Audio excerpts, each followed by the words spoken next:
1996. Before I moved to Leavenworth, we didn't really have any birthday traditions, but since I moved there, I really like to go to Pullman Place because I'm obsessed with potatoes and they have really good baked potatoes.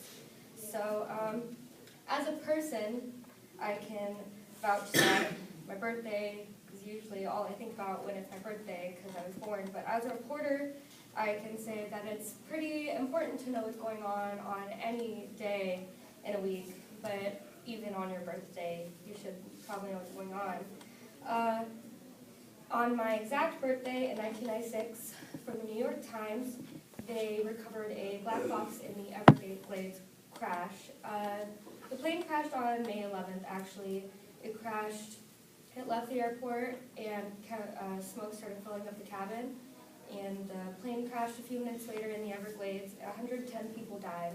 So my birthday is the day that they discovered the black box, which was kind of crucial in helping them find out why the plane crashed. And if you're curious, it crashed because oxygen tanks were like exploding on the plane. So that kind of sucks. But my second article is from the Chicago Tribune on May 14th in 1987. And actually in 1987, at the University of Florence in Italy, some scientists disclosed that they were actually working on an experiment for a new type of slave, which I'm not sure why we needed that in 1987, but that's what they were working on, and they were taking genetics from a chimpanzee mother and a human father, and they were combining them in the embryo stages to avoid like ethics lawsuits. So I don't exactly know what came out of that. So, I mean, clearly nothing because there's no chimpanzee-human hybrids walking around, but that was kind of cool. On the last, my last article, I chose something from the Miami Herald on May 14th in 2012. And it's actually about the hazing situation at Florida A&M University.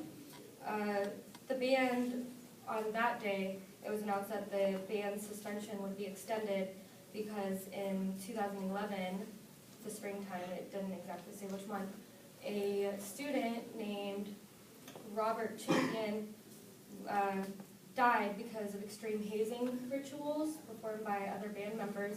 So they extended the suspension on that day, deciding that, well, the dean of the school said that he would only think about reinstating the band once they fixed the issue of extreme hazing within the band, and 11 members were on trial for extreme murder charges, and 2 of them were on trial for extreme misdemeanors. And I chose these stories, I guess. The first one I chose because it was kind of the least boring article on the front page of the New York Times that day. The second one I chose because I'm not really a sciencey person, but I thought it was really interesting that they were trying to create a hybrid of a monkey and a person, because that's really kind of weird. I don't know what you'd need a monkey-person slave for, but that's kind of interesting.